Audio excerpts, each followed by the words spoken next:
Hey folks, welcome to the 10th episode of the Dialog Project with Aditya Bhatia, Dheeraj Hedia, and Akash Judhakar. Today we have with us Neil Aneja, an alumnus of IIT Bombay, who's currently working with LEK Consulting. He has recently been admitted to the Kellogg School of Management in the US for the flagship MBA program and is here to share his application journey with us. So welcome Neil and thank you for joining us tonight. Yeah, good to be here. Great to see you guys. I'm looking forward to our chat. And thank you, Neil, for joining us tonight. It's a pleasure having you. So let's start by understanding your background when you applied to the Kellogg School of Management in terms of three aspects, which is work experience, extracurricular activities you might have had in college, and your volunteering experiences. Yeah. No, so that's a great question. So just to introduce myself, as Aditya already did, I'm a consultant with LEK Consulting. It's a strategy consulting firm, and I work largely with the firm's education practice and also the healthcare practice. Over the last 4 to 5 years, I've largely been a part of this practice, which is very global. While we base ourselves out of Mumbai and Singapore, we essentially work on education and edtech projects across emerging markets around the world. So it's been a very interesting experience professionally with this practice. Got to work across projects in a number of different geographies, from working with startups in Brazil to working with governments in the Middle East. So it's been a wide spectrum there, and it's been an interesting journey. So professionally, largely, I would say I've been a consultant till now. While I did do an externship as well, the bulk of my professional experience has been in consulting. The other thing I think you mentioned was extracurriculars, right? So back in university at IIT Bombay, I did spend a large amount of my time debating and sort of like participated in a number of national and international debate tournaments. So that was sort of the extracurriculars that I focused on back in university, and then several other smaller things here and there. In terms of volunteering experiences over the past year, since you also mentioned that, I guess there's been a few, but one that I probably would want to talk about is the last year, especially when the COVID crisis had hit its peak during the second wave. And there was that very unfortunate oxygen crisis that we had. So I worked with this organization called Action COVID Task Force that actually helped, in their team that actually helped hospitals across different parts of the country secure oxygen plants and actually install these oxygen plants as well. And I think that was a very interesting experience. Got to meet a lot of different types of people, and was great. Was great to be part of that community, impacting lives of patients during that sort of a crisis. So that was one of the interesting volunteering experiences that I had the opportunity to participate in. So hope that answers your question. Yes, definitely. Wonderful. It was a very well-balanced profile, and the experience you mentioned in respect to volunteering was quite inspiring and impactful too. So great to hear that. Right. Moving on to your test scores. So which tests are required for a candidate in order to apply for an MBA? And which tests did you give, and what were your scores on them? Good one, Akash. So actually, typically for MBA programs, you typically have a couple of tests that are accepted by most MBA programs. I think there's a third as well, called the executive assessment. But there's the GRE and the GMAT that are widely accepted. And while there is a perception that the GMAT is better suited for MBA schools, just given the fact that the GRE is already also accepted by a lot of other master's programs, that isn't really true as far as my understanding goes, and both sort of test scores are kind of equally considered equally important. I gave the GMAT, and I think my score on the GMAT was 770. So that was my sort of just with that test. It's a test that is quite interesting, and a lot of people. Typically the scores are valid for about 5 years. I gave my test just in 2020 or just last year, but Okay. people typically plan to give their test way earlier sometimes, and then keep that score valid for 5 years and use it sometime in the future. So that's an interesting thing about the GMAT, that it's valid for about 5 years. Then in general, I must say, since we're talking so much about test scores, the GMAT or the GRE, essentially tests are just one part of like the entire application that is much more comprehensive. So it isn't really, in India, when we give these exams like the JEE or the CAT, everything depends on that score, or rather a lot depends on that score, whereas that is not the case with exams like with the GMAT or with MBA applications. It's just one part of a larger bucket of several factors. So one of the very most frequently asked questions we have usually is about if the candidate enrolled into any counseling services for their application or any coaching classes for their tests. So what was your personal preference towards this at the time of your journey? So I didn't really enroll for any test prep. I prepared for the GMAT on my own. But in terms of the application process, I did take the help of a counselor and sort of a admissions consultant, if you will. So that's what it's referred to. Many applicants do, some don't as well, and I think either approach is fine. It totally depends on how you're planning to approach the application. Having a consultant, I think, does keep you grounded to keep you more disciplined to work on your application regularly. It also gives you a chance to have someone to bounce off some ideas off. And in general, I think for someone like me who's working full time and was very busy as well, I think it really helped, like keep me disciplined to work on my applications regularly. So that was how I planned my application process. Okay. That's great. So Neil, moving on to the actual application process, what were the stages involved in that process for the Kellogg MBA? Yeah, so it's very similar for all MBA programs. Essentially, I think one stage is essentially getting done with your test, because you need a test score which is valid when you're applying. So essentially, one part of it is just getting done with the test.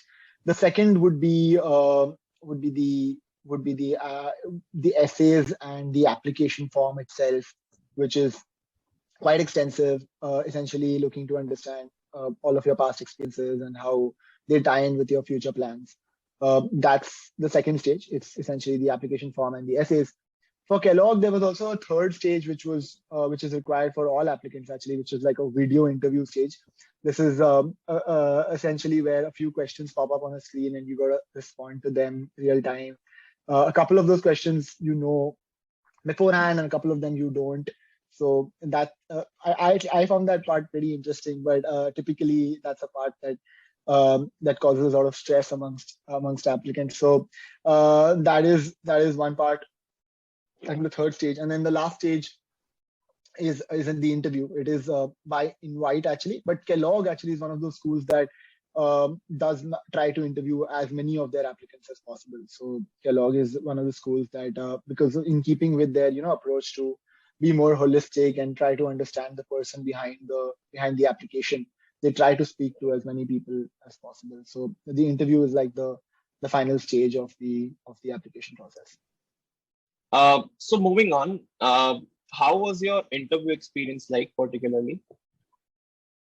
So the interview experience personally was very good. I think so for me, in general, what Kellogg or other B schools as well try to do is match you with people who have profiles and backgrounds similar to yours.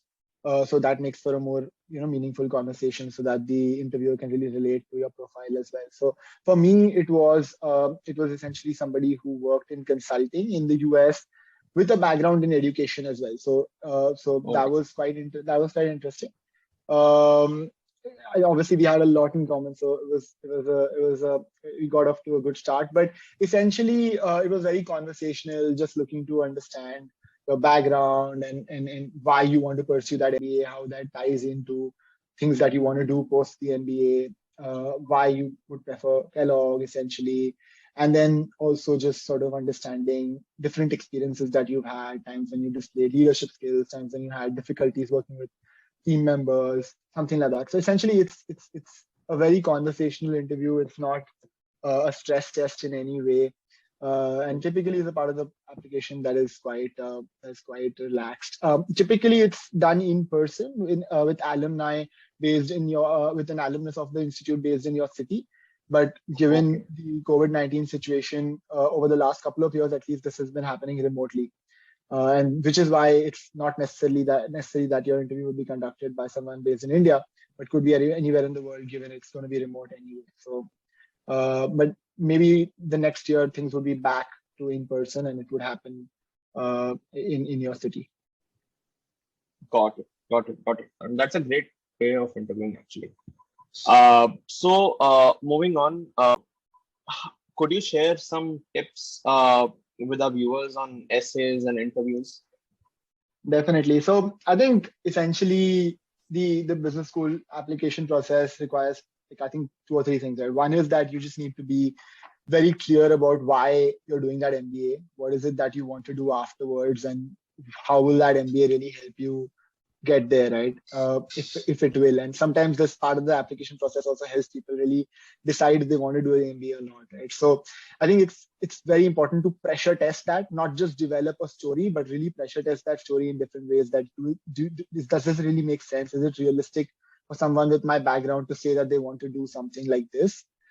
Then is an MBA really the way forward for me to get there, right? So that's the first part, building that goal statement and story around why you want to do your MBA. The second is, I would say, reflecting on your past experiences. Essentially, all of us have had a lot of experiences where we've displayed leadership skills or teamwork skills. But actually reflecting on these experiences to think about, which are the ones that really matter, which are the ones you want to talk about.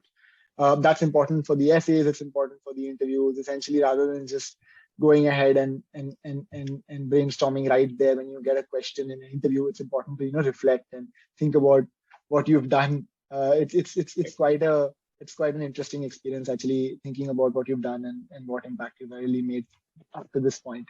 I think these are the main things I would say in terms of tips. I think the last one would be just doing good research on the schools that you're applying to. I think that's also very important. This is not something like an undergrad program, for example, like the whole engineering entrance exams, where you just go in with very little understanding of what you're getting into, and go through a counseling process to select the institute. It's more of a very conscious decision, and even during the application process, you end up choosing which institutes you really want to apply to, right? So I think showing that you have a good understanding of what you're getting into is also very important. So I'll say these are the main things, but these are all very straightforward. It isn't really rocket science. Moving on, how was the application and college selection journey like, and why did you end up choosing Kellogg?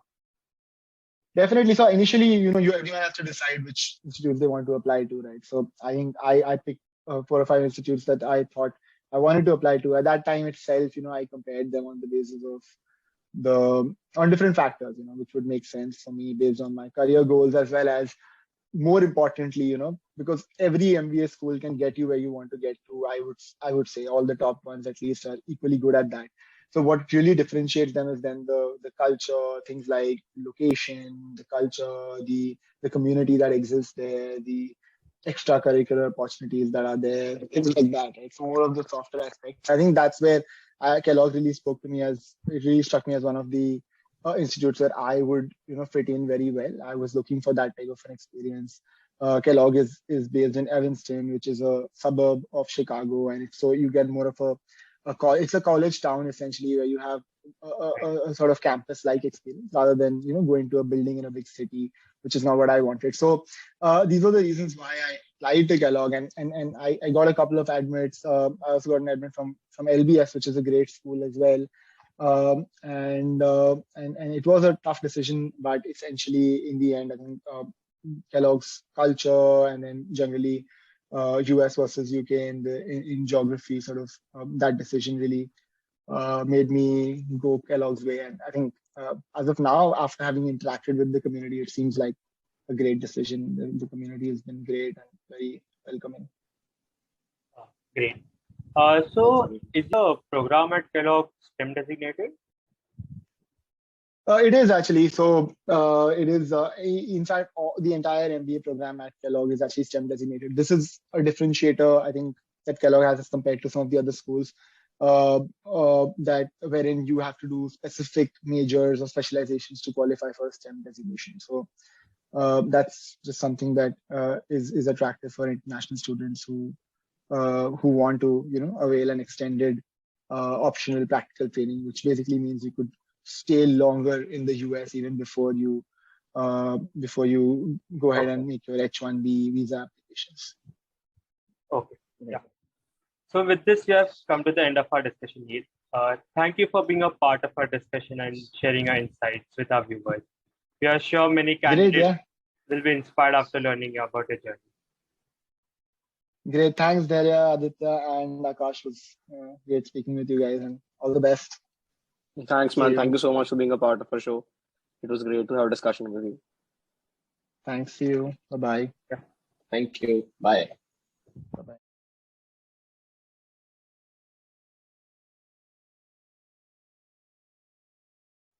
Hey folks, thank you for watching our video.